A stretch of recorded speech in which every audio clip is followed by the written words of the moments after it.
On behalf of the Brooklyn Park, Osseo, Maple Grove League of Women Voters, I would like to welcome you to the Brooklyn Center Mayor and City Council Candidates Forum. I am Cindy Shevlin-Woodcock, and I'm the moderator for tonight's discussion.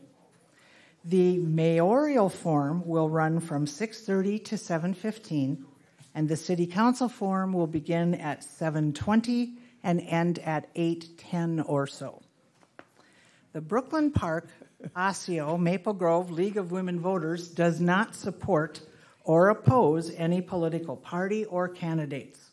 The League of Women Voters has a long-standing history of providing unbiased candidate and issue information that is widely used by voters, regardless of their political beliefs. We sponsor tonight's forum as a public service to the community. It is your opportunity to hear the candidates discuss important issues face to face. Views expressed tonight are those of the candidates and not those of the Brooklyn Park, Osseo, Maple Grove League of Women Voters. We will start the candidate forum with opening statements. Each candidate will be given 2 minutes for their opening and closing statements. Opening statements will be in alphabetical order, whereas closing statements will be in random order. Throughout the forum, the order for answering questions will be rotated. Candidates will have 1 minute to respond to questions. Candidates, please note there are timekeepers who will signal you by raising the signs when you have 30 seconds left, 15 seconds left, and it's time to stop talking. All right. So let's begin with opening statements from each candidate for the Brooklyn Center Mayor. Please begin, Mike Elliott. Good evening. Well, everyone, I just want to first of all thank the League of Women Voters for putting on this forum and facilitating this very important conversation here in our community. I want to thank all the folks who are here this evening to take part in this very important democratic process in what is a very important election for the city of Brooklyn Center. My name is Mike Elliott, and I have the distinct honor of serving as the mayor of our great city, and I'm running for re-election, and I ask for your support. You know, my story is one of the American story. All of us at some point or another, unless we're native, are immigrants to this country, although maybe many generations down the line. But I grew up here attending Palmer Lake Elementary, born in Liberia, in a tropical country here in the snow-frosted state of Minnesota now. But my family was fortunate to come here. My story begins in a small village on a rice farm. My grandmother, my cousins, living on that farm, growing up, and experiencing eventually civil war. And coming to this country, I'm every day reminded of the opportunities we have here in America. Fleeing that civil war took a heroic act on a part of my grandmother to put me on her back, tie me on her back, and carry me to safety.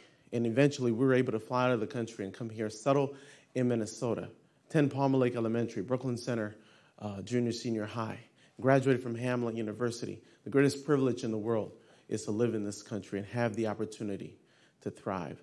And that's why, to me, public service is so important, because I've gotten so much from this country, from this community, from Brooklyn Center, that this is why I'm driven to give back. So I ask you for your support. I ask you for your vote. Thank you. April Graves. Good evening, everybody. I also want to thank the League of Women Voters, the city residents, and as well as the city staff for creating this space for us to be here tonight and answer your very important questions. My name is April Graves. I'm your current city council member. I've been serving on the city council since 2015 when I was elected as your first ever woman of color on the city council. I'm a mother of 4. I grew up in the Rondo neighborhood and moved to Brooklyn Center and bought my first home in 2011. when I first moved here, I found it a little bit difficult to integrate within the community and kind of get my feet under me and learn where I was living. So I actually did a term of service through AmeriCorps at Brooklyn Center High School. My son was there as a 7th grader at the time, and provided young people who were struggling with academics, behavior, and attendance some additional support during their academic journey. While I was there, I helped to reinvigorate the District Parent Advisory Council and started attending school board meetings and asking questions. And oftentimes they would say, that's more of a city issue. And I thought, well, this is a community school, right? So community issues are school issues, and city issues are community issues.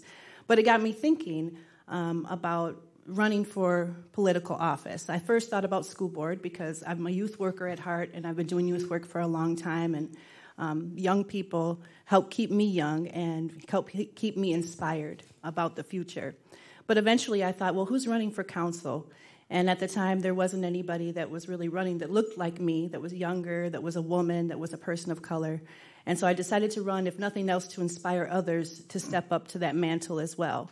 And surprise, surprise, with very little money and very little connections within the community, I won. And here I am now, almost 8 years later, asking for your vote to be your next mayor. Thank you. Thank you. Thank you for your opening statements and giving the audience a chance to learn a little bit about you. Now we will start with the first question, which was received in advance. This will be the first out of 10 questions, and remember, you have 1 minute to respond, and April, you will respond first to this one, okay? The question is, what are the most important components needed for government to work efficiently, effectively, and proactively? That's a really good question. I think one of the most important things is a willingness to collaborate and to listen, and to also not jump to snap decisions. We're all human beings, and sometimes our emotions get the best of us. But when you're in a position where you have to make critical decisions that can affect hundreds, thousands of people, you have to be able to take a deep breath, take a step back, analyze what's working, analyze what's not working right, listen to all the different stakeholders that have an opinion in that process, and weigh your different options.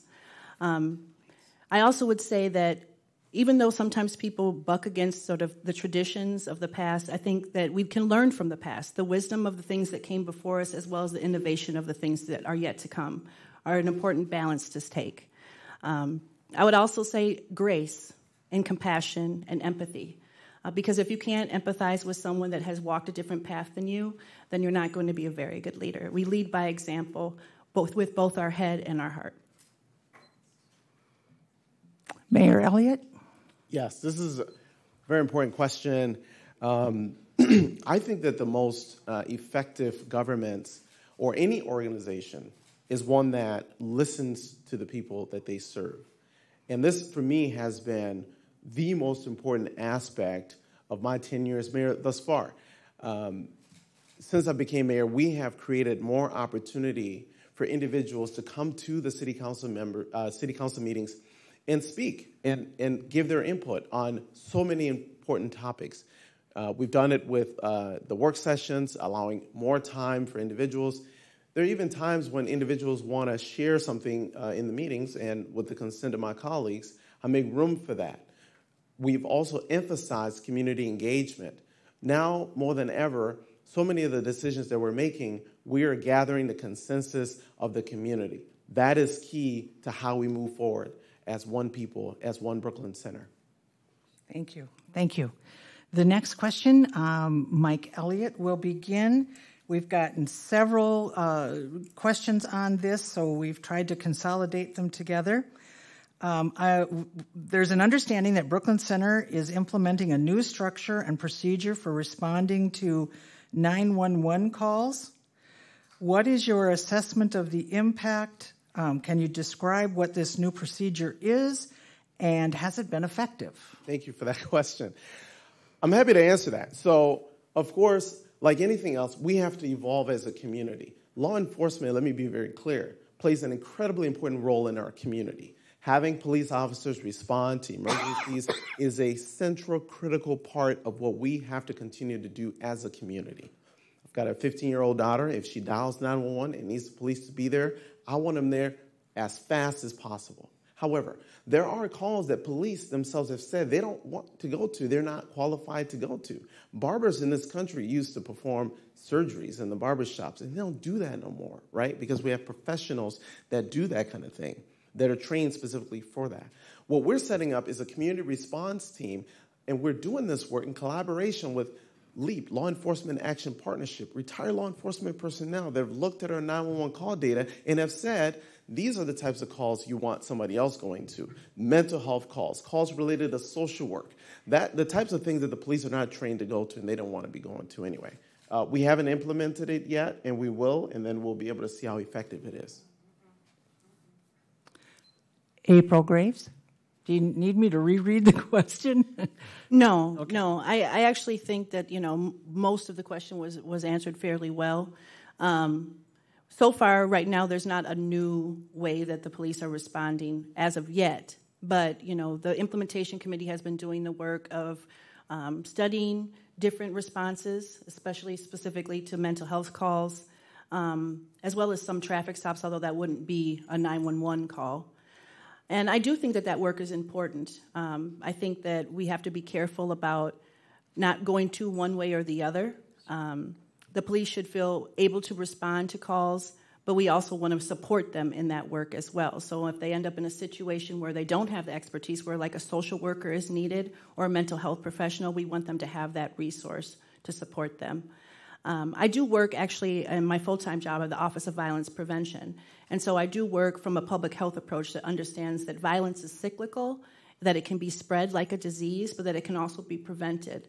So we want to make sure that we're attacking that issue at the front end, the middle, and at the far end. Thank you. This third question, April, you will be the first responder. What are your goals for building a strong police and community relationship? That's difficult work, but I think it's very important work. We're not in a place where we don't need police. We still need police. My nephew actually serves on the Brooklyn Park Police Force and has been doing that for several years, and I think doing a really great job. He recently received some accolades for the work that he's done in Brooklyn Park. I also, work with police often in my job at the Office of Violence Prevention in Minneapolis. For instance, I taught a curriculum at North High School with their longtime former alumni, Charles Adams, and he was long called OA, Officer Adams. So those kind of relationships are important. So things like that, ways where the police can actually build those relationships more than they have been. I know that it's difficult, especially when you're understaffed, to have that extra time to build relationships in the community. So I think the Healing Circle series that we recently started was a step in the right direction. There's more coming into the future, and I think more opportunities like that for the police to interact with the community and heal some of the wounds of the past, acknowledge harms that have been caused, would be a great first step. Thank you. Mike Elliott? All right. So I went to Brooklyn Center High School, graduated from there, went there starting in 8th grade. One of the most important individuals to me is Officer Bill Concard.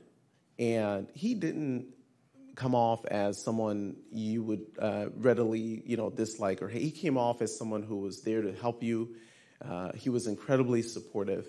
And the kids listened to him, right? Because he built those really important, strong relationships.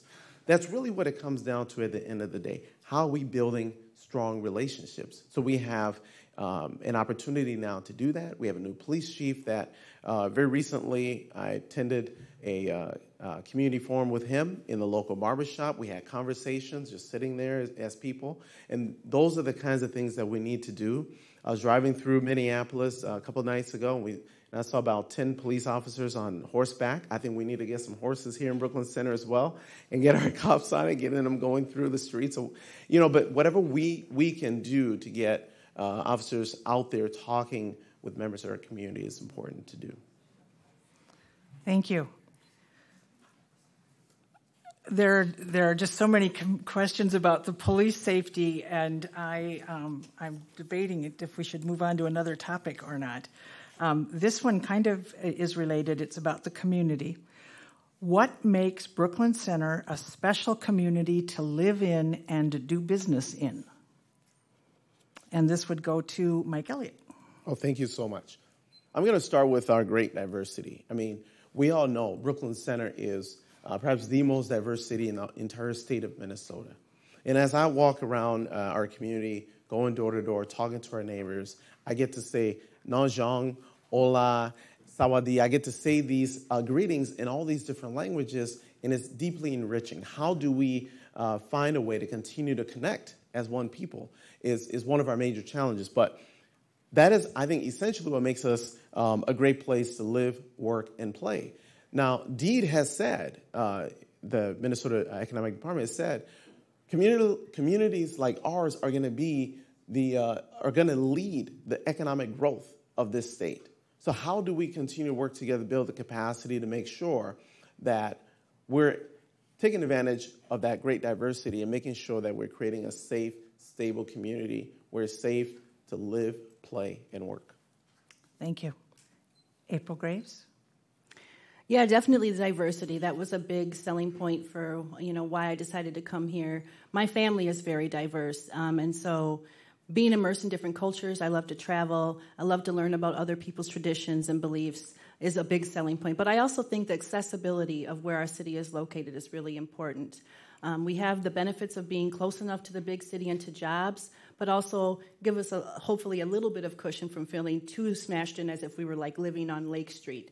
I also think the affordability is a big deal. I mean, that's how I actually ended up here. I'm not a really wealthy person. I'm a single mother, and I was able to afford my first home here because Brooklyn Center is affordable for so many.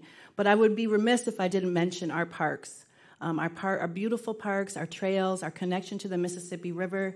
But most importantly, really, I think one of the most beautiful things about Brooklyn Center is this mix of both young, innovative minds as well as historical wisdom. And I think that when we balance both of those things together, we come up with the solutions and the opportunities that we really need. Thank you. Question number 5, April, you will be the first to respond. What has Brooklyn Center done well that supports a positive future for its youth, and what does it need to do better in the future? That's a question really right after my heart. So since I've been serving on the council, the majority of that time I've been the liaison to the Park and Rec Commission. And since I've been on that commission as the liaison, I've really advocated hard for more free programming for young people and for families. So the family float night, the movie nights that they did for teens at the community center, the music in the parks, the building of the amphitheater, our first Juneteenth celebration, all of those opportunities for young people to both get jobs through the Brooklyn Summer Jobs Program, to volunteer and work at different events, and also to work underneath staff at the community center. We had a great presentation by some young people that were our interns over the summer. I also think that we need to do more to partner with the Brooklyn Alliance with Youth. We do some work with them. They come for Youth and City Government Day, and I am the liaison to the Youth Council as well, but I think there's more ways that we could really bring them into the fold, give them more opportunities to present their leadership abilities, and really be a spokesperson for our city. Thank you. Mike Elliott? Yes. So, this is an important question, right? Because the young people are our future, right? I started very young working with youth in my community. I was an 11th grader at Brooklyn Center High School, and I went to my high school principal at the time, and I said, Mr. Larson, I have an idea. And he went and took the list of students from 7th and 8th grade and put together a list of students that were struggling, and I started working with them in the back of the guidance office. Had my own classroom. They would come to me twice a week, and working with those students was amazing. They were able to go from F's to A averages in a single semester and become student of the term. I worked as the first founding advisor for the Brooklyn's Youth Council, essentially creating that program, which is still going today. I was at the table when we signed on and created and signed on to the Brooklyn Bridge Alliance. And Phil Cohen, at the time, I was there, he signed on behalf of the city of Brooklyn Center to enter us into that alliance.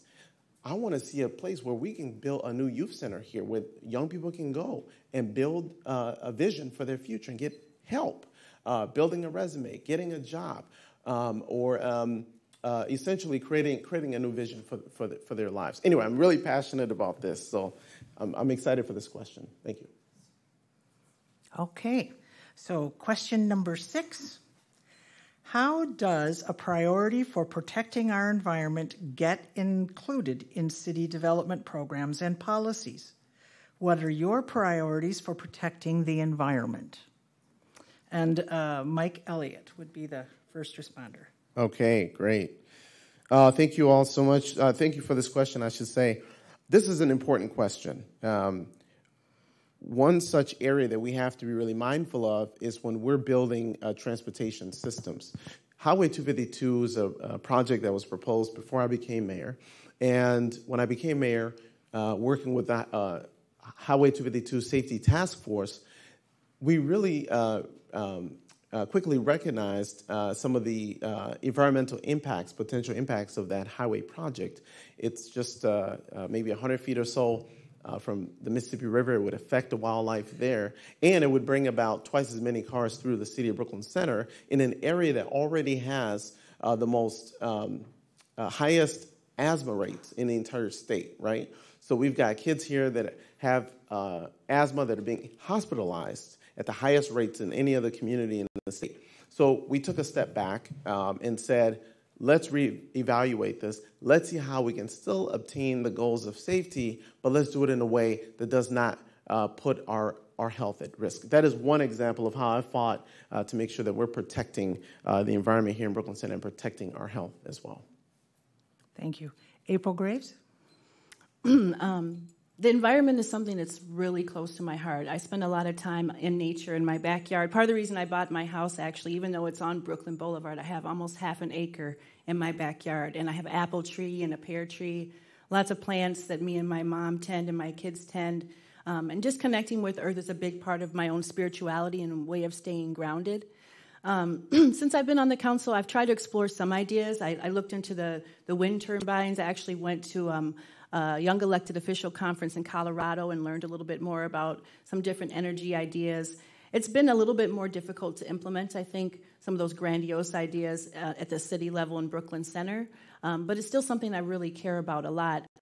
And I think recycling, one of the things we have been able to do is make sure that we have recycling bins at all of our parks, that they're clearly marked, that people understand what the symbol means.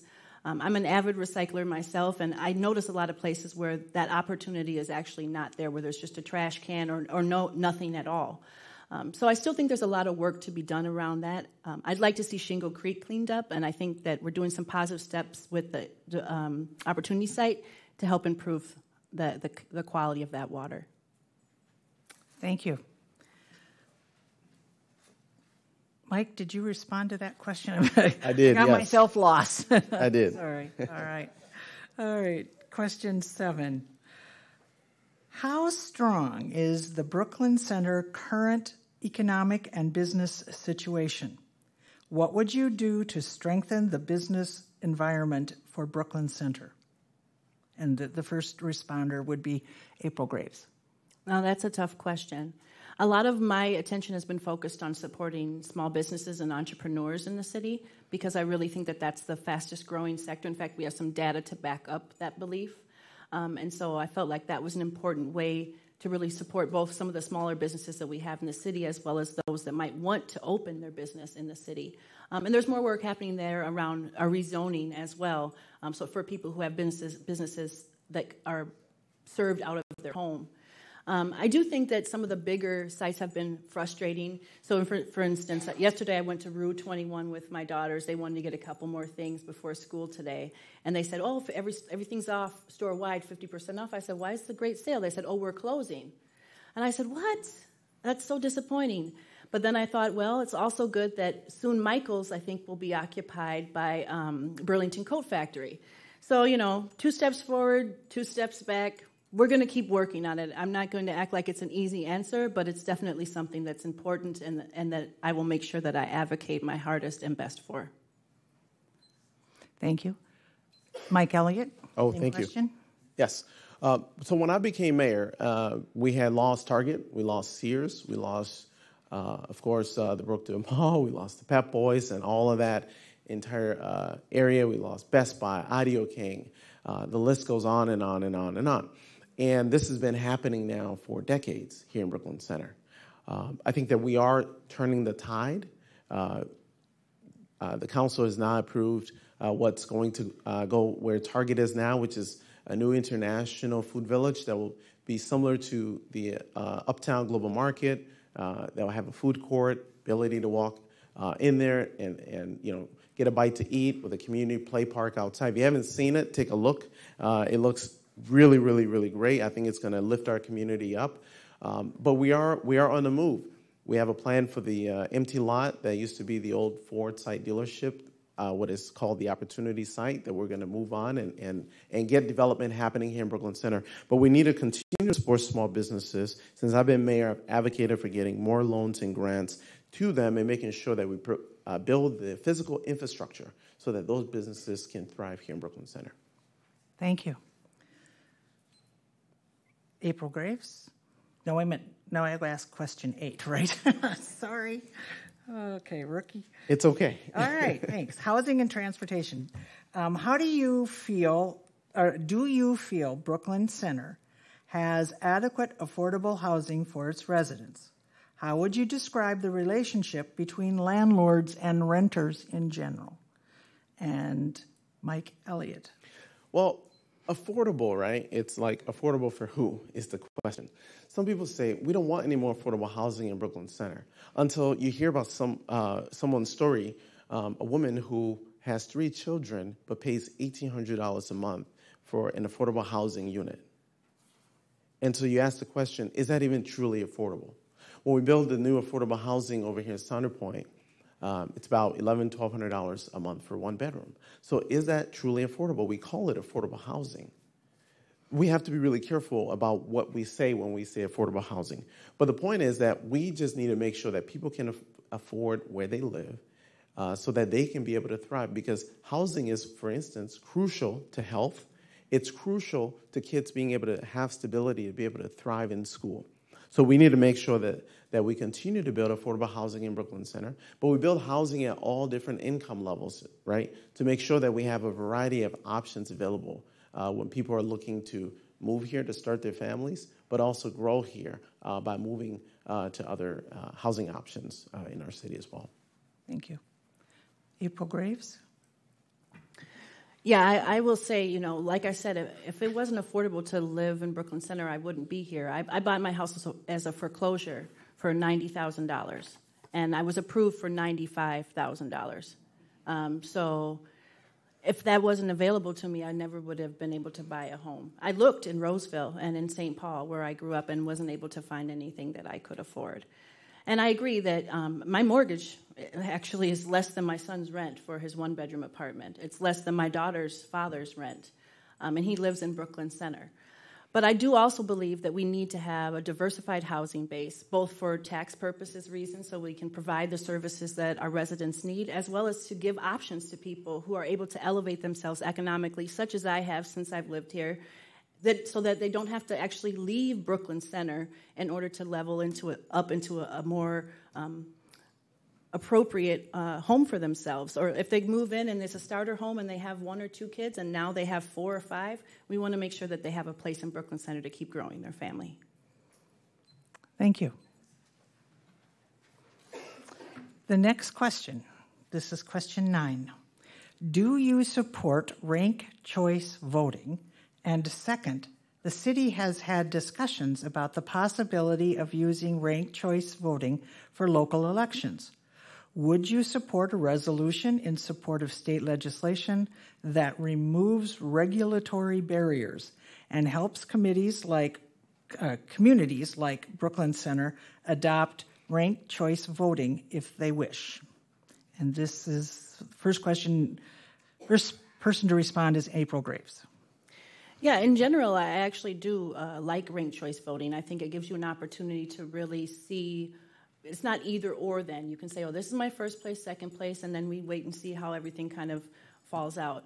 I especially think that would be helpful at some of the higher levels of office, although I would be definitely interested in considering it and entertaining it at Brooklyn Center. I'm reluctant to say 100% that I think it's right for Brooklyn Center because I haven't done the research to know that that would actually be the best idea for Brooklyn Center. But I'm not opposed to it, and I think in general it's a more democratic way of having your voice be heard in the election process. Thank you. Mike Elliott? Well, I know exactly how I feel about this, and I can be very clear. Yes, I support ranked choice voting. I think it gives people an opportunity to not just vote for one person, but vote for truly all the people that they want to vote for, and all the people that they want to see go through. It is incredibly democratic. I think it requires fewer resources to run an election that way as well. So, yeah, I support it. All right, thank you. The last question comes from the audience. Is Brooklyn Center safer today as compared to 4 years ago? And Mike Elliott, you're the first speaker. Yes. So, Brooklyn Center, like many other cities in the United States of America right now, are experiencing increased rates of violence, particularly certain types of violence, right? But we're not in isolation. This entire country has gone through so much over the past 3 years, right? We've gone through a pandemic. We've gone through economic closures, right? Shutdown, stores closing, people being put out of jobs has put incredible pressures on families, on individuals, on our kids. Our kids have been out of school for months, in fact, a year and whatnot. So we're living in a very turbulent times in so many ways.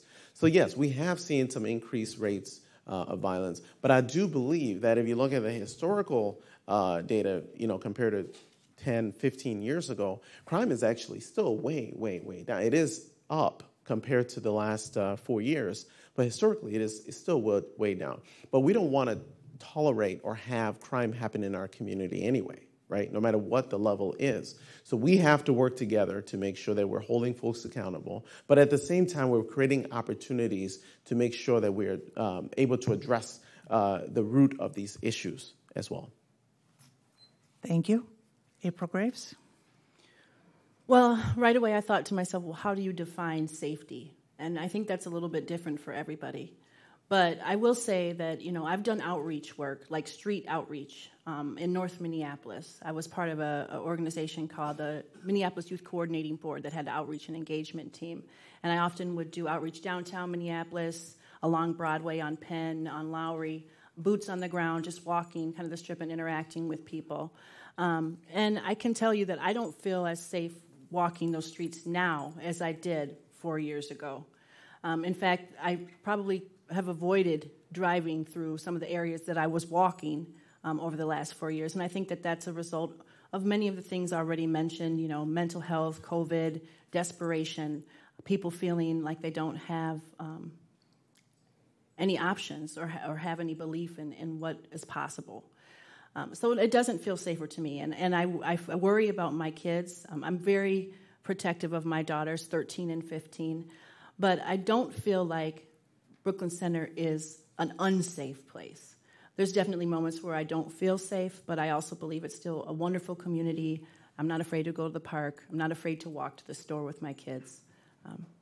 Yeah. Thank you. Thank you. We have enough time to ask some more questions. So I'm pulling from with the advice of the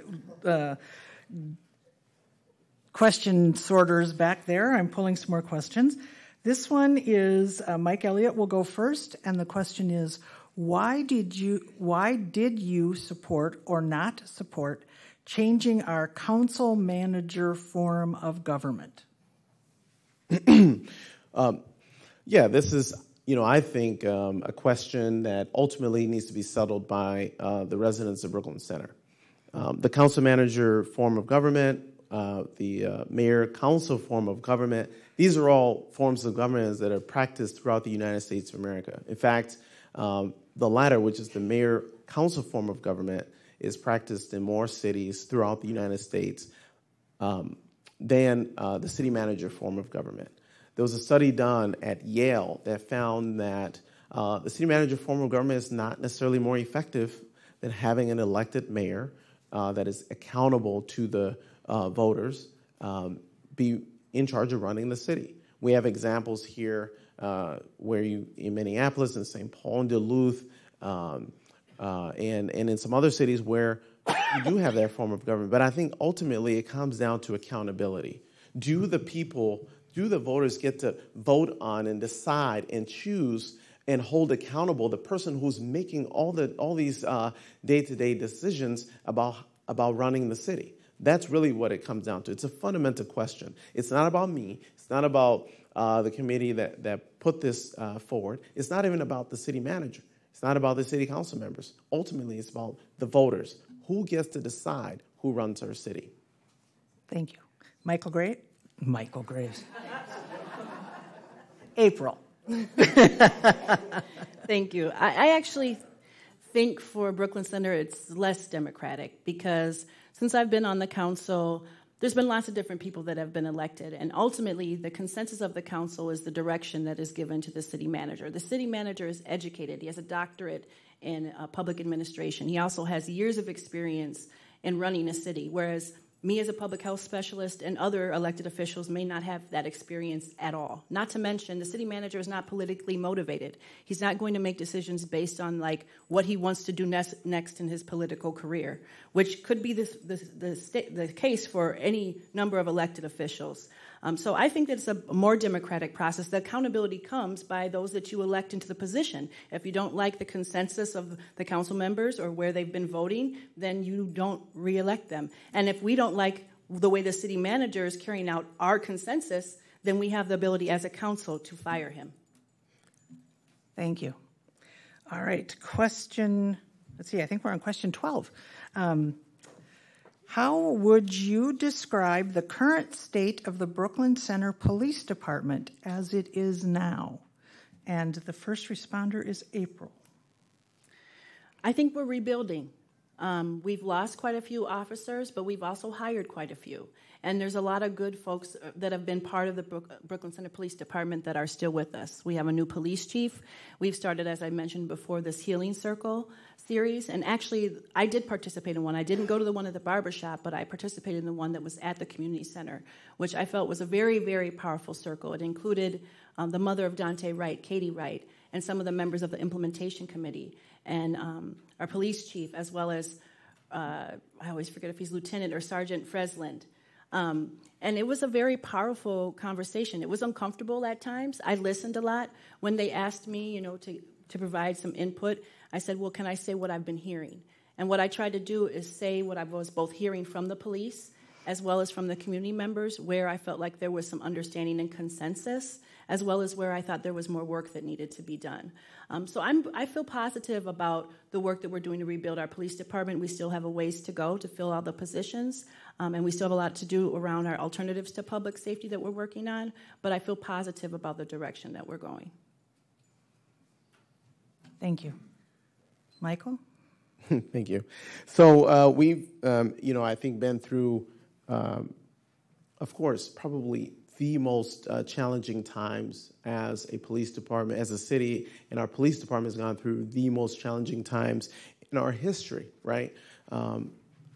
I can remember being at the police station, at the police department, and standing there in the yard and with the crowds and the fence and the police on one side and all of what was happening around us, and having to make a lot of different decisions on a very rapid basis, and coordinate with the governor and our commissioner for public safety. And I did see the stress that law enforcement was under at the time. Of course, our community was going through some quite traumatic times as well. I think that we've come a long way since then, right? The department has hired now, I think, 8 new officers this year. There's probably going to be another 4 by the end of the year. There's a lot of processing to do in terms of what folks in the department have experienced, and a lot of rebuilding and connecting with our community. This is where we are now. I think that we're better off than we were probably several months ago. But it's a process. It's a process. But I think that we are strong. We got a new police chief that I think is very strong and is quite capable to leading us. Thank you. Welcome.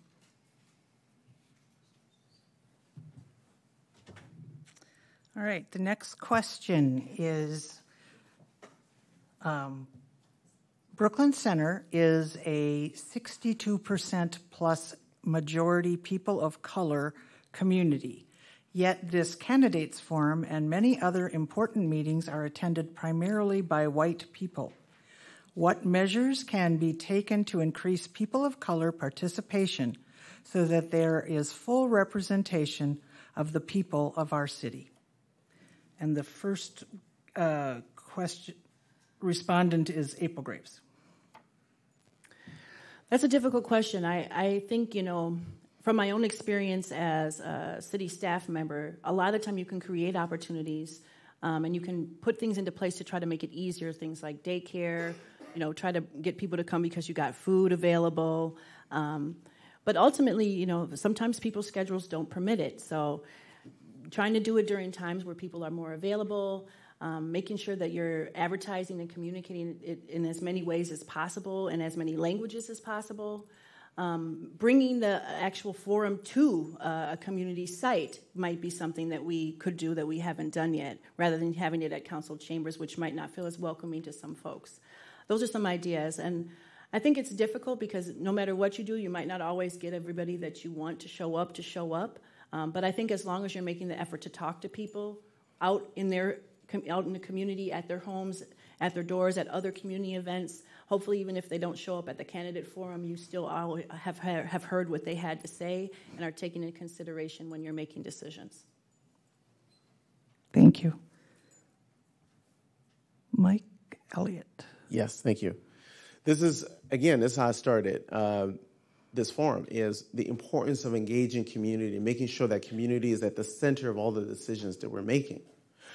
When I got here, I realized that we were sometimes doing community engagement, but the engagement didn't reflect the great diversity that we have here. I think the greatest opportunity we have is to harness the collective wisdom of the people who live here, the great diversity of the people who live here.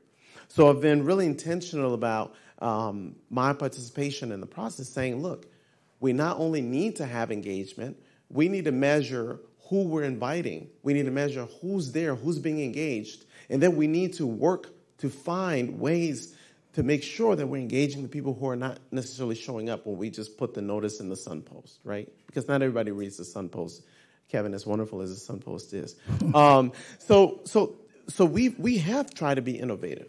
I hired a community engagement specialist to work on the public safety work, specifically to make sure that we were engaging the great diversity of the people who live here in our community. I think that's why everybody here who lives in Brooklyn Center continues to live here. It's because of the diversity. So we want to make sure that we're engaging them. We now have time for 2 minutes for their closing statements. Summarize your qualifications and your positions, and we need this to be pretty exact. Okay, and we'll start with Mike Elliott. Yes.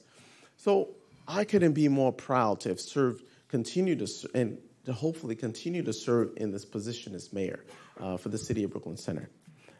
I started by saying just how important this community has been for me and how meaningful it has been for me for my own personal development and growth. I grew up here in the city, and I love Brooklyn Center. And I want to see Brooklyn Center continue to thrive. And I want to see our families here do well. It's why I wake up every day. It's why I come here to do the work that I do. Because of the diversity in our community, I think more than ever, we need to make sure that we have leadership that connects to that great diversity, understands that great diversity, including people who have lived here since the 1950s and people who have just come here newly as immigrants. I have a background in business, in international business management, and in political science. I'm also a software engineer. So I'm able to both understand business, I'm able to understand the political aspects of the job as well as understand what we need to do technologically or what we need to do to advance into the future, right? So I'm running because I think our greatest days are yet ahead of us. We've started to now build economically, but as we're building, we're making sure that we're building the things that the people here want. The nice restaurants, the nice department stores that we once had, right? We need to build the ice cream shops and the hardware stores right here in Brooklyn Center. And the people who say that we cannot have that here in Brooklyn Center, I say you better go someplace else because we're building those things here in Brooklyn Center. I fundamentally believe that if we provide the resources for our young people in the city, that they will thrive here in Brooklyn Center. That's why I'm running for mayor. I think our best days are ahead of us, and I think it's on all of us to come together as one community to force this path ahead. Thank you. Thank you. April Graves? I just want to thank you all again for your great questions and for the opportunity to speak to you all tonight. I'm going to be honest, after 8 years serving on the council, I was feeling kind of burnt out, especially from, the last 2 or 3 or 4 years, especially have been difficult. But I actually prayed on it a lot and meditated on a lot, and I felt called to step into this role this year. I don't have political ambitions at anything higher. I'm not doing it for personal gain. I'm really doing it because I care about our city. I know I haven't lived here as long as many of you have, but I'm building my family here. I've literally put roots down here, and I care about this city a lot. I come from a family that is very diverse. My mom is white. My dad is black. I've been straddling this fence of being in two worlds my entire life. And so I try to be a bridge builder. That's literally what I think that I've been put on this earth to do, is to not just stay in the black and the white, the either or, but to bring people together around where we can have mutual understanding and consensus. Because most times it's not one or the other, it's actually both. And we have to find a way to work with each other and not fight with each other and point fingers at each other and blame each other all the time, but instead have some compassion to really listen, to understand, to build empathy, and to try to work together to find solutions. And I think I'm the kind of leader, I know I'm the kind of leader that can bring that energy to the role of mayor. And that's why I stepped into this position. That's why I'm running. I believe that I will be the best person in this position at this time, and I hope that you will believe that too and vote for me in November. Thank you very much. Yes. Thank you.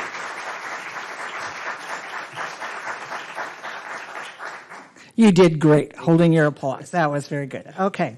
So we'd like to thank you all for coming tonight for this part of the forum and for our internet audience that's viewing. We'd especially like to thank the candidates for being part of the process and willing to serve our community. We'd like to thank CCX Media for their continued support, and even though I ran overtime. And the League of Women Voters shares a mission of providing nonpartisan information for viewers to get to know the people who wish to represent them. We did not get to all of the questions that you had, but you certainly can contact the candidates and ask your question of them. Thank you very much. And we're going to switch over real fast to the city council candidates.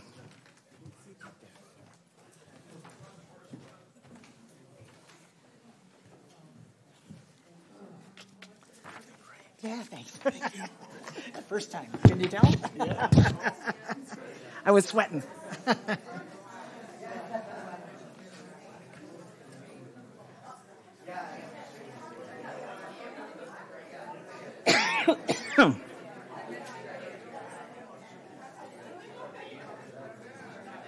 Hi. Oh, yes. Carol Lee wants you.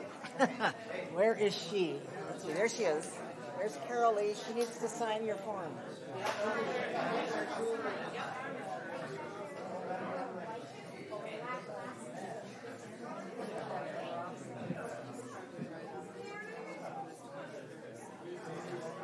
Oh, really? I thought I was watching. Oh, I'm sorry. Like,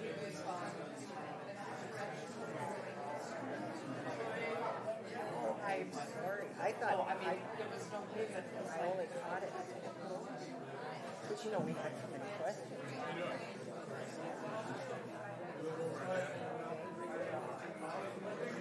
So I get to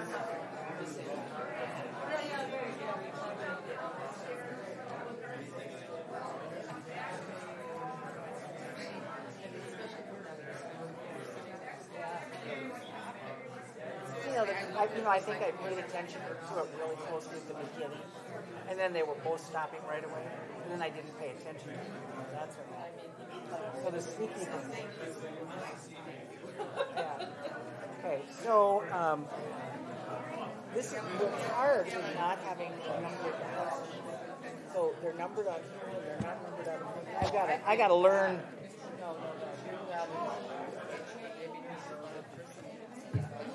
I was gonna say somebody needs to be a screener. All right, good. Hey, how are you? I'm okay. What's that? No, I said, hey, how are you? Oh,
before you all running for city council here in Minnesota. A lot had to happen in between for me to be where I am today. So I'll let you guys know a little bit about me. Came here when I was 5. I grew up with my grandparents. He was a high school teacher at Osseo, and my grandma was a stay-at-home mom, and my mom was a nursing assistant. We come from humble backgrounds. I remember for most of my childhood, we had to be on economic assistance. And so I knew that I had to do something better with my life in order to get out of the situation that sometimes life just gives you, right? And you don't ask for it. So I worked really hard in school. I went to UMD, studied psychology. And then after that, I went to law school at St. Thomas because I've always had a passion for public service. And I knew that I needed to be an advocate some way, somehow. And so all of those life experiences have brought me here today. And I want you to leave knowing one thing, is that public service is at the heart of everything that I do, and that I'm really eager and looking forward to serving my community. Thank you. Dan Jurazic. Jerzak. Holy sh. Okay. And I'm proud of that, too. Hello, my name is Dan Jerzak, and I'm running for City Council. I've been a homeowner in Brooklyn Center for the last 23 years. I've been continuously employed by the City of Brooklyn Center for the last 14 years as an inspector, various positions ranging to my current position right now as a certified crime prevention specialist. I believe there are 3 fundamental issues in this campaign. First and foremost is public safety. We deserve to feel safe as we work, shop, and live in our community. If you don't feel safe as you work, shop, and live in this community, you won't stay here. And it's that simple. Yes Plus is what I stand for. We must fully fund the police department and alternative response. When there's systems in place that can support it, and outcome data allows for it and is fiscally responsible. Business development and expansion of our commercial is absolutely essential to take some of the burden off of us homeowners. Frankly, it's time to stop talking and start building. Over $500,000 has been spent on engagement, and that silly thing has been walked slow to death, and it is still a vacant lot full of tumbleweeds. It's time to start building. And we need to return to civil, common sense government. I'm the only candidate who has currently worked for the city, so I have a very good idea of what works and what doesn't work. I was told I can't say I know where the bodies are buried, so I won't. So I'll say I know the good, the bad, and the ugly. But frankly, I think that opens us up to some constructive criticism. With my years of service, we are able to analyze what will work for you as citizens. Thank you. Andrew Johnson. Thank you. Thank you, League of Women Voters, for putting this forum on. Thank you, residents, for your questions.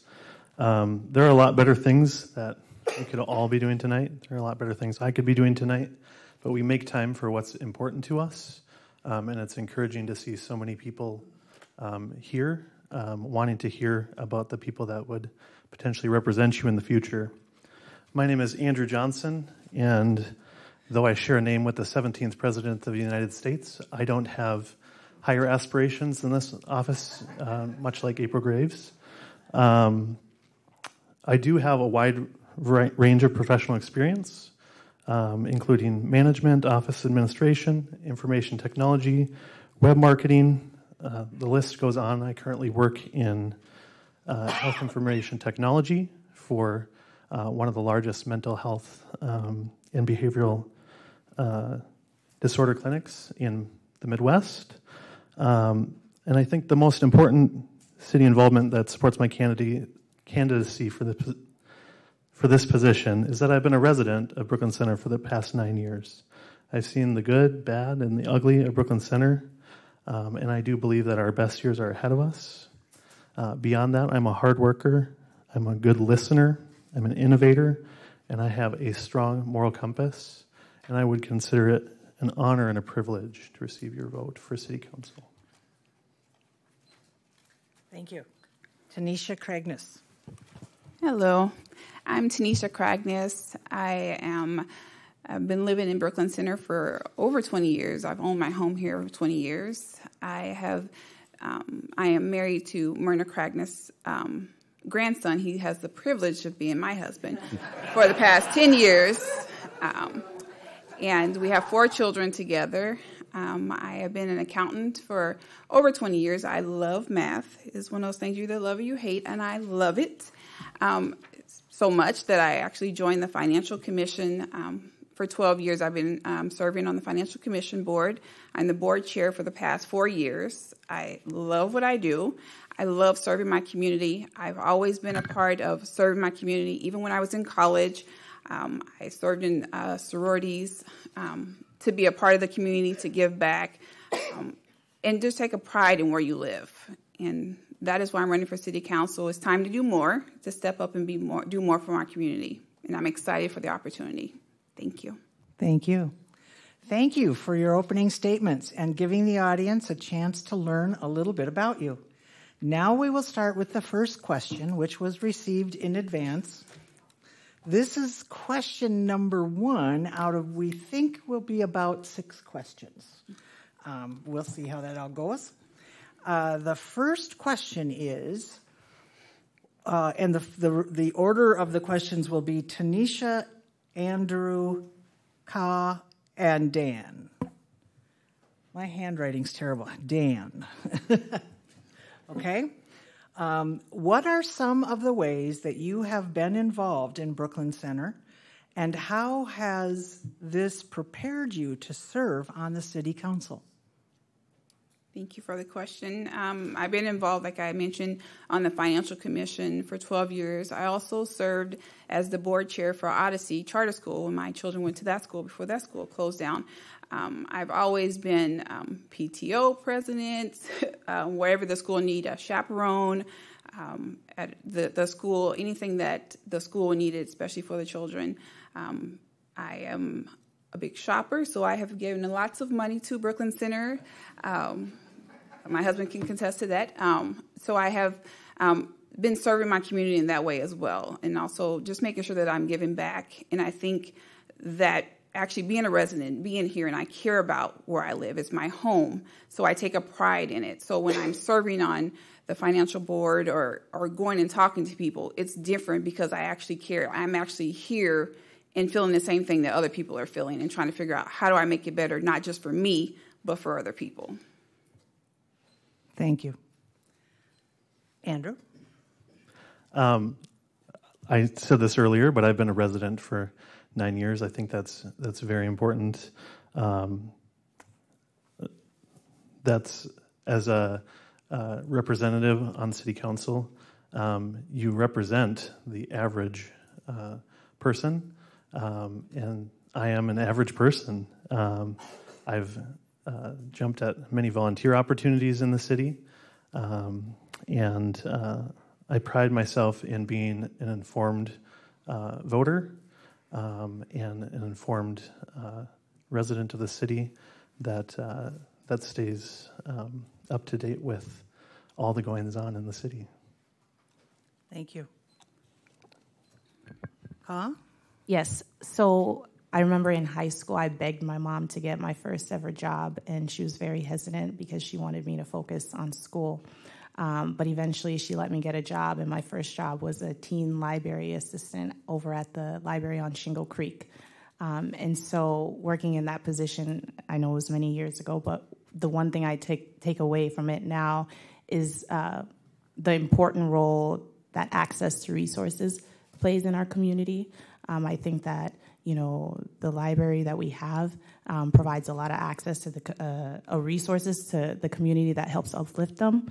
I also was a founding member of the Brooklyn's Youth Council, so, organizing events for the younger generation in our community. And lastly, I am a commissioner on the Planning Commission because business development is a key priority for me. Thank you. Dan? Having worked for the city for over 14 years and done over 10,000 inspections, I have been virtually every home or been up most driveways, so I've built a number of relationships. I've been a rental inspector. I've investigated tenant complaints. I have been I was the first one to take a Brooklink intern on and carried it through and wrote a large portion of that program that they are using today. I have been involved as a charter commission member. I am a board member of crime prevention, and I work with the block captains. I help organize Night to Unite. I participate in all of the city activities in the parks, and I continue to volunteer in other ways. Thank you. The next question, the order of responses will be Dan, Ka, Tanisha, and Andrew. What are your goals as a city council member? My first goal would be to stabilize the police department and to help fill the positions at the police department so that we can return to the street crimes unit, which we all agree is very, very effective for hot spots. My second goal would be to continue building those relationships. Third would be to promote more commercial activities, to move on that opportunity site, to do whatever we can to help move that along. And then my third goal would be to restore a sense that this community belongs to everyone and it is civil. And even though we may have disagreements, we can come to a coalition and at the end of the night, respect each other. Thank you. Do you need me to repeat the question? No? Okay. My first goal is business development. I want to be proud of where I live again. I don't want when someone asks me where I live and I tell them Brooklyn Center and they ask me why. It's clear that we've been on a decline for decades now, but I believe that we can turn it around, and I believe that we have been turning it around in some respects, but we need to really ramp it up. That's part of the reason why I joined the Planning Commission, to help facilitate that process. But at the end of the day, we are a recommending body, and I know that City Council ultimately makes the decisions in that regard. I also know that business development is, very, very tied to public safety. You can't have business development without people feeling safe in their community.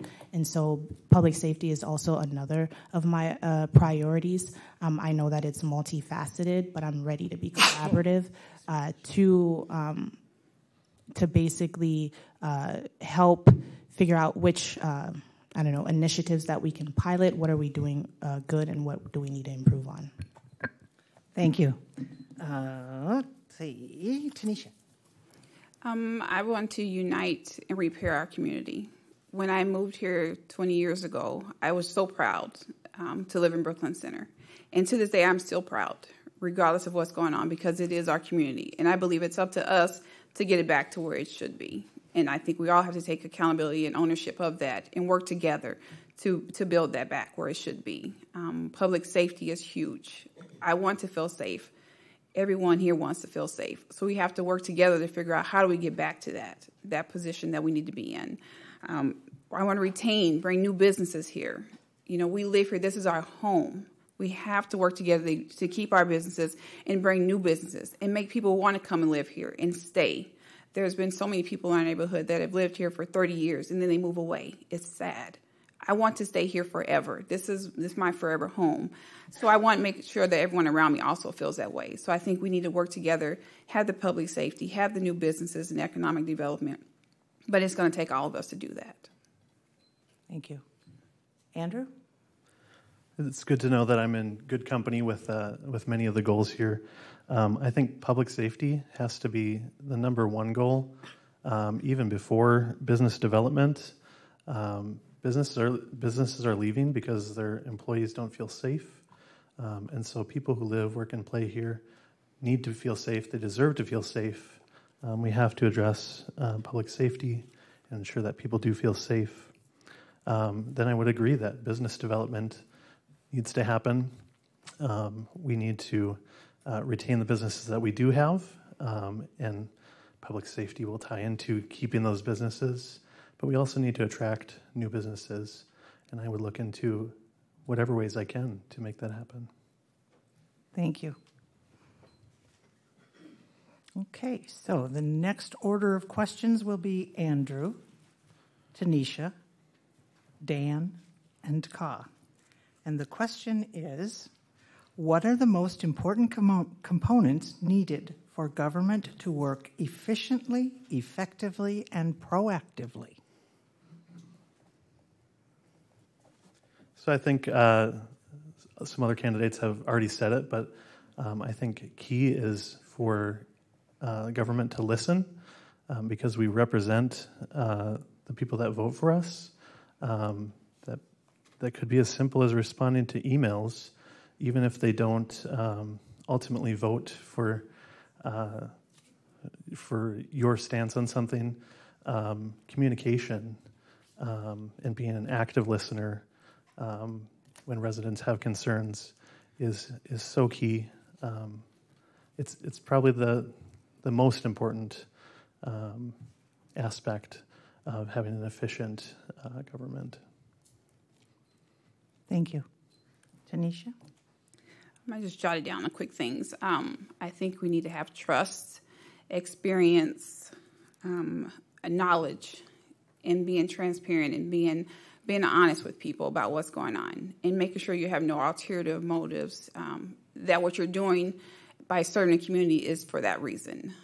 I've been serving on the Financial Commission for 12 years as a volunteer position, and I remember at one point the mayor had mentioned something about paying a stipend for people to attend meetings and to get our commission numbers up. And I was the first person to speak up and say, I think you would get a different type of group in if you're paying them versus you have someone that's doing it purely because they're volunteering. It's a different reason. I'm volunteering for 12 years because I want to do this, because I want to serve my community. And that's what I think you have to be transparent about. Thank you. Dan? I think you have to be direct, thoughtful, transparent. You need to have shared goals and a desire to achieve an outcome for the good of everyone. As many people as possible. You're not always going to please everyone, but at the end of the day, you need to be able to put your head down on the pillow and say, I did the best for the majority of the people and for the whole of the community. I think it's important that there's a commitment to see it through, even during the difficult times, and to still maintain your integrity, the civilness, and a desire to work with those that even you may disagree with. And finally, you have to remember that we're all human and that it's okay to say, oops, let's revisit this. It'll be okay. Ka? I believe you need to be a good listener. I don't believe that people are a means to an end. In the context here, that would be a vote. When I've gone out and engaged with the community and come across folks who say, hey, listen, I just don't support you for X, Y, and Z reason, I don't just turn around and say, okay, bye. No, I still try to stay and have a meaningful conversation, because I believe that at the end of the day, whether we agree on everything, that there's still common ground. And having that common ground with the community is what I believe that it takes to accomplish things that will make our community an overall better community.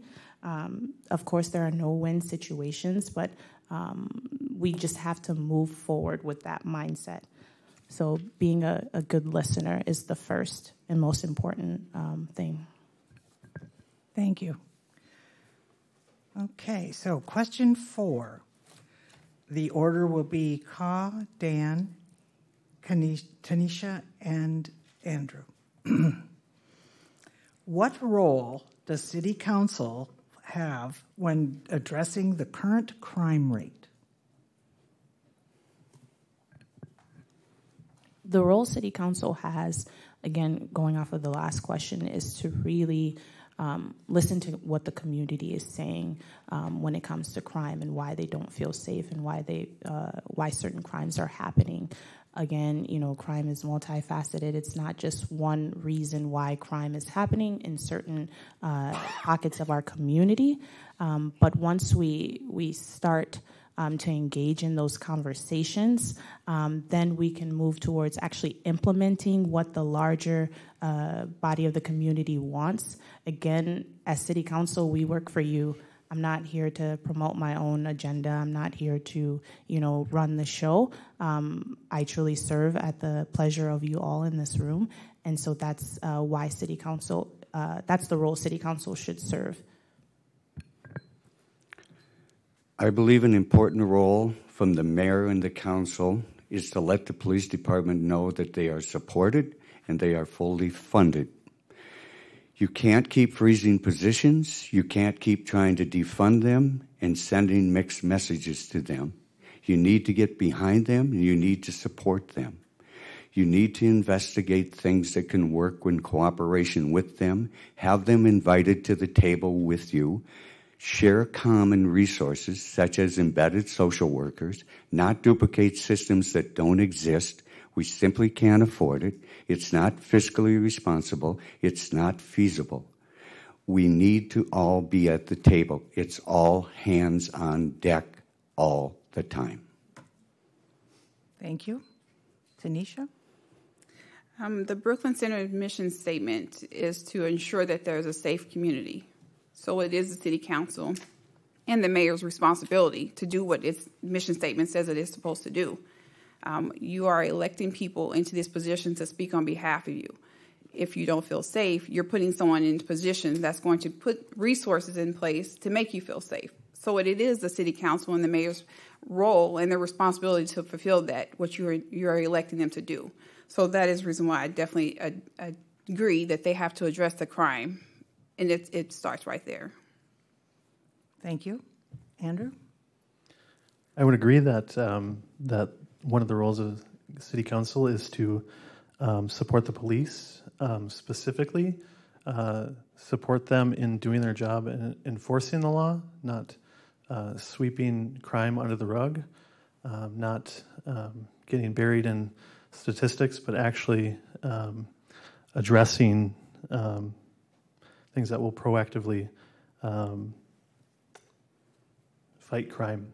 I think also City Council has a duty to avoid divisive rhetoric and in their discussions on crime and not separate people. This is one community, and everybody deserves to feel safe here, as I've said.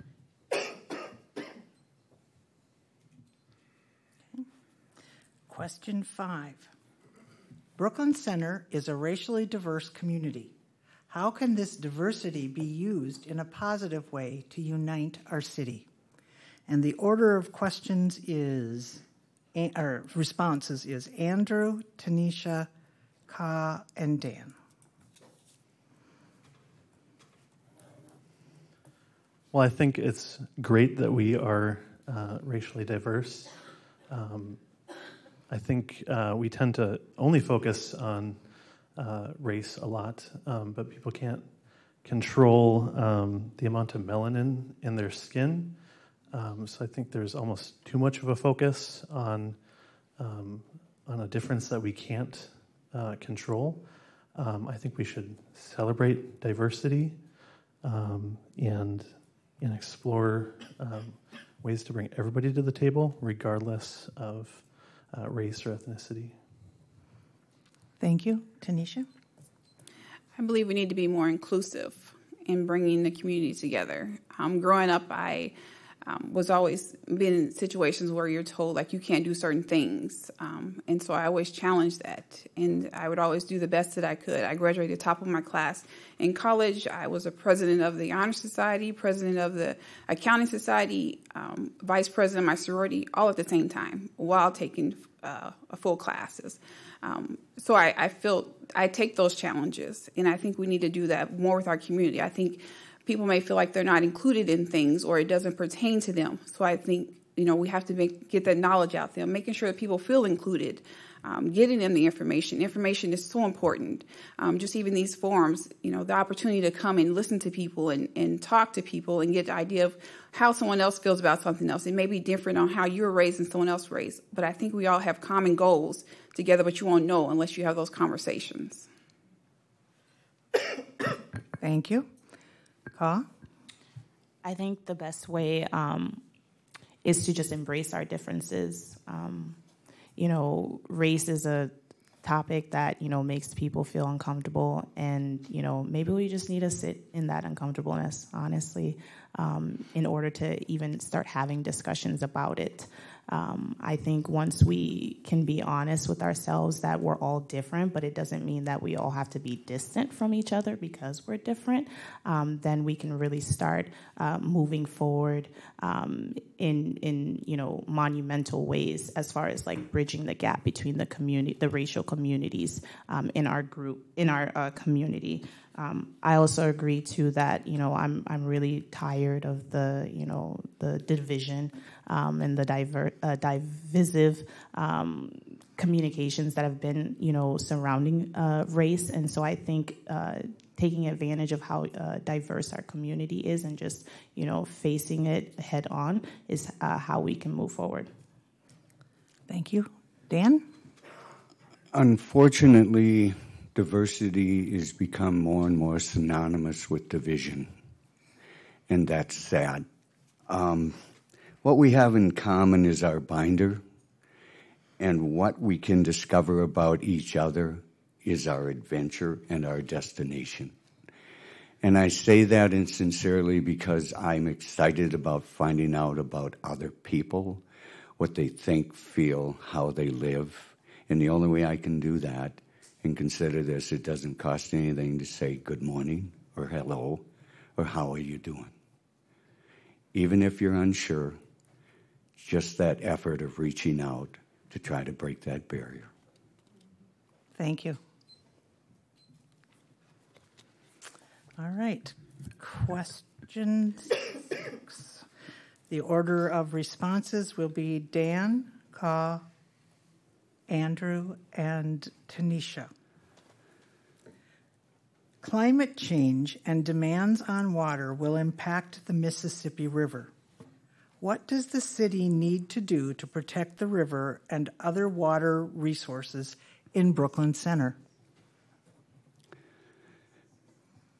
Actually, this year, I've had an irrigation system for a long time with a shallow point well, and with the drought, consciously, I could not use it. So I've started planting much different plants and shrubs and things, and I quit using it, recognizing that I am part of this solution as much as I am part of the problem.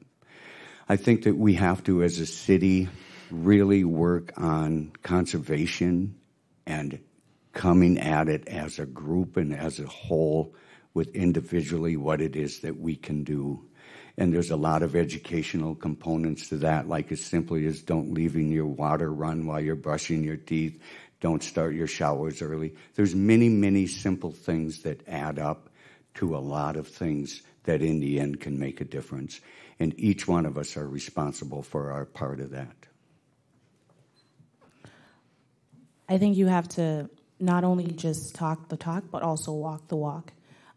In your personal life, it starts with just, the decisions that you can control, like what Dan was saying, water usage, recycling, the list goes on. Personally, at a city council level, I think that how we walk the walk is also in our decision making. Are we really, in our decisions that we pass, are we going to show that we value the environment, or do we value perhaps maybe dollars or commercialization?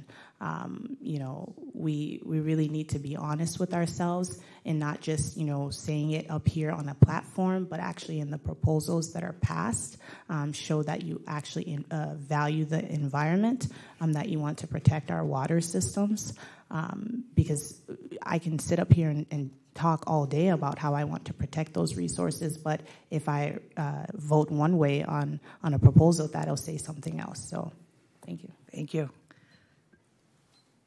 Andrew? I won't claim to be an expert on the environment or water, but I do think it is important to be good stewards of the environment that's entrusted to us.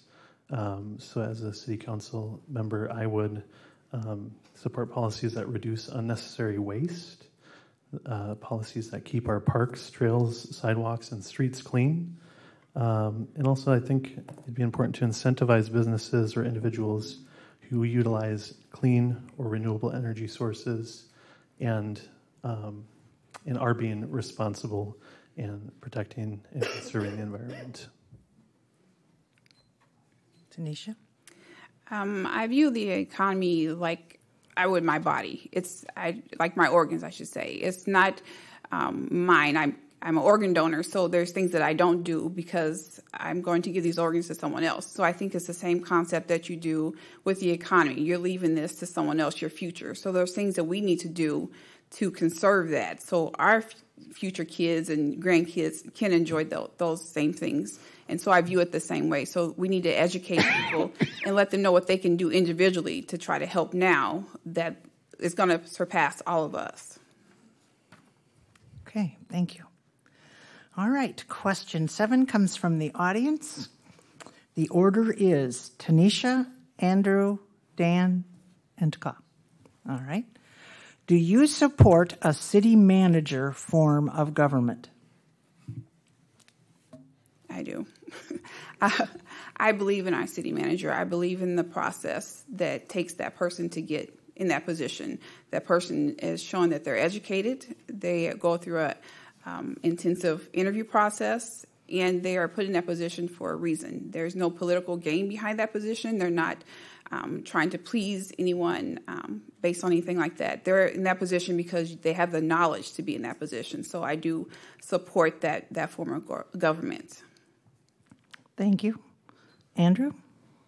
I think the question was asking about the council manager form of government. That's my interpretation. And that's the form of government we currently have. I fully support our council manager plan form of government.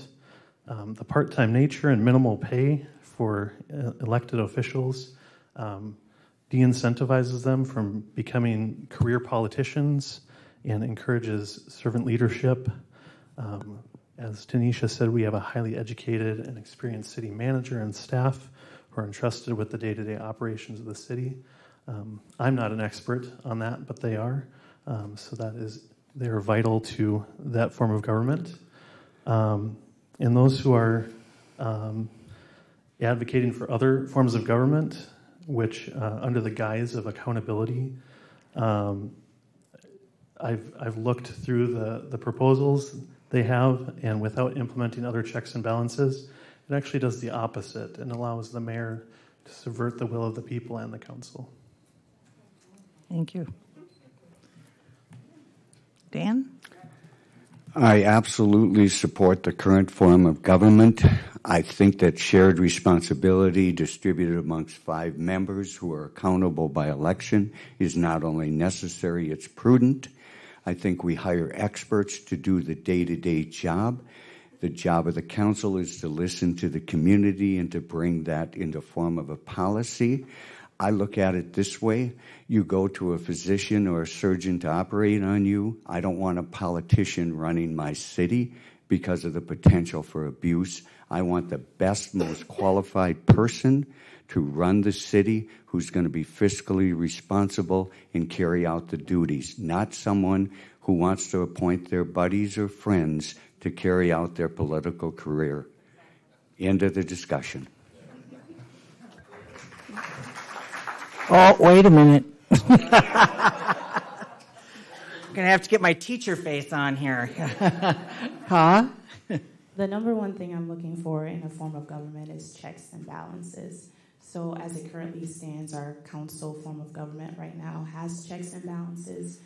If in the future our community members feel like that checks and balances system is not balancing, then we consider it changing the model at that point in time. But right now the community is happy with where we're at, and I serve at the pleasure of the community, and so I'm also happy with where we're at.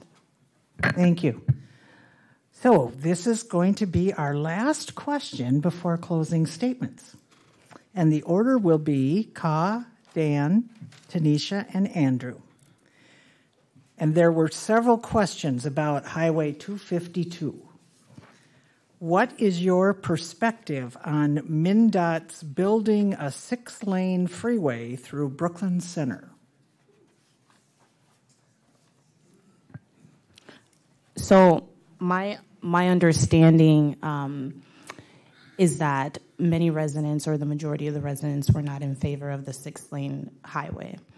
I am not going to pretend up here to be an expert that I read the entire environmental report and I read all of the information that has been flowing back and forth. But what I do know is that there are real concerns there, and that's why we sent them back to the drawing table to really address some of those environmental concerns on our community.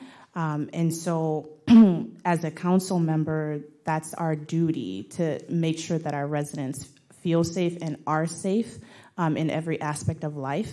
And so with the Highway 252 project, I'm looking forward to the end result being the best possible, whether it's 6-lane, 4 lanes, the best or the most environmentally sustainable option that the community members decide. Thank you. Dan. I think we can all agree that something needs to be done. We just don't know what it is yet that has to be done. There's an environmental impact statement that is being worked on that won't even be released till until late 23.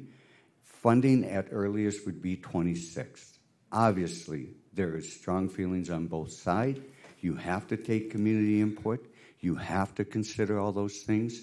I think it's fair for us as council people to go to a meeting with an opinion, but I would hope you would not go with your mind made up until all of the evidence and data is in. So I remain open-minded because, frankly, I don't know the best solution, and I am not afraid of admitting when I don't know something. So with that, I will wait till all the studies are in, and I will listen carefully, and obviously the community is going to weigh in heavily. Thank you. Tanisha? I know I drive past there to visit my mother-in-law, and I just know stopping at the stoplights and how fast the cars go past me is scary. And what needs to be done, I don't know, but I know something needs to be done. So I'm very interested in being part of meeting with those task force and meeting with the community to find out what are options, what can be done, because like Dan said, something needs to be done. And I think having those conversations, something sooner than later, is definitely what should be done right now. Thank you. Andrew. I think everyone is in agreement that with 5 of the most dangerous intersections in Minnesota and an average of 378 crashes per year, that safety needs to be the #1 consideration for any type of project relating to 252, whether it be 4-lane or 6-lane. I'm even more mindful of this because I had a relative who was injured at one of the intersections on 252. I've been corresponding with a member of the Highway 252 task force who also has been impacted by safety issues there. So I think that needs to be in view with any solution. And again, community input and listening to the data and residents is going to be key with moving forward with any decision. Thank you. We now have time for our 2-minute closing statements. This is your opportunity to summarize your qualifications and your positions on important topics. The order will be Dan, Andrew, Tanisha, and Ka. Go ahead. Thank you. Elections have consequences, and I believe that we are at a crossroads. I truly do. I'm asking you to think about the following questions. Are you feeling more hopeful or safer today than you were 4 years ago? Are you feeling better about your community and about yourself? One of the things that occurs to me is they talk about transparency and reaching out and community involvement, yet there has not been any community surveys. There hasn't been any employee surveys. I have the distinct advantage, or maybe disadvantage, of working for the city. It's been wonderful to me, but I also have the ear of employees who've been hurt and who are frankly holding on to this election. A number of them have said, we're at a crossroads as to whether we'll stay or not, particularly at the police department where they have so many other opportunities. They don't want to go. They want to stay, as do many other employees. So I want to offer hope. I think we absolutely can do a course correction, and I think good leaders do that, and they look inward, and they honestly take a look at what's working and what's not working, and they go to work to make it work for everyone. I'd like to thank you all, and I'd also like to ask you all for my vote. And I also want to let you know that I am running in tandem with Tanisha, and I will be voting for April Graves for mayor. And that, I will, if you have any other questions, you can go to danjerzak.com. And with that, I'll stop.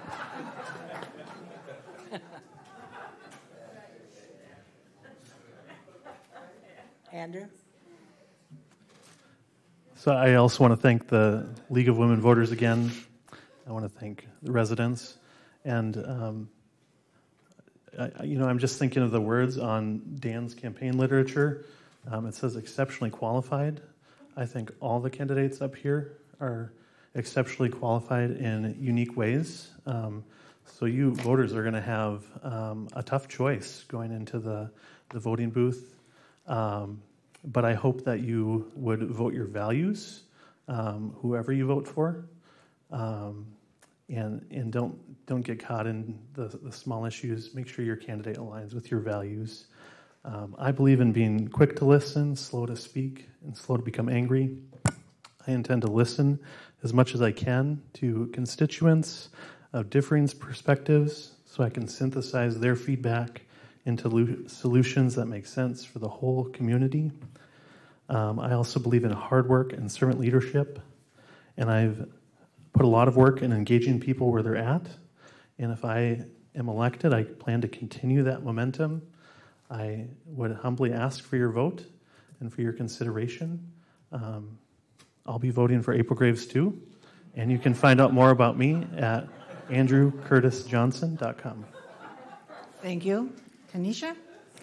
I just want to say thank you for this opportunity. I think right now the state that we're in right now is our city needs committed and dependable leadership. We need experience. Dan Jerzak has 14 years of experience working with Brooklyn Center. I have 12 years working with Brooklyn Center on the Financial Commission. That is what we need right now. We need leadership. We need people who are not afraid to speak up and say this is not working, and to come up with alternative things that we can do. Dan and I are not afraid to speak up and say anything. No offense to anyone else. But we're not afraid to speak up, and I think that has, because of the knowledge that we have and because of the commitment that we have shown this city, and we will continue to do that. But I think right now we need experience and we need dependability, and we've shown that we are committed to this city. And I'm excited for this opportunity. Thank you. Thank you. I also will be voting for April Graves. Mayor Graves, you want to take your seat? Huh? Yes. So the way forward for Brooklyn Center really depends on leaders who are committed to be servant leaders. That's what I believe that I am. That's what I am. Servant leaders are collaborative. Servant leaders are inclusive. They are hard workers. They are listeners. And above all, they have a heart and a love for the city. And being a longtime resident of Brooklyn Center for 21 years, I've cultivated those qualities over the years. And I'm just really excited to get to work for you all. And I'm asking for you to place your trust in me. I will be responsive. I will be collaborative. I will, find that common ground with everyone, no matter where we fall on the spectrum on issues. And so I look forward to, or I humbly ask for your support. Thank you. Thank you. Now you can applaud.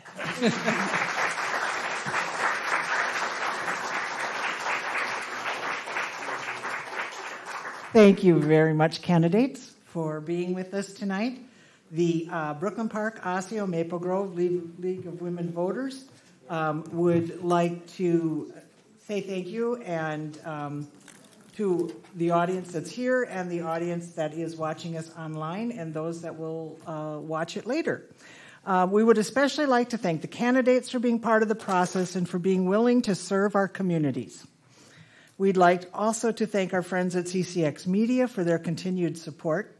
The League of Women Voters shares a mission that is to provide nonpartisan information for voters to get to know the people who represent them. Remember, if we couldn't get to your question tonight or you have further questions for the candidates, we invite you to contact them directly. Information about your candidates is also going to be found on vote411.org. Please remember to vote on Tuesday, November 8th or before, as your vote truly counts. Thank you, good night, and be safe.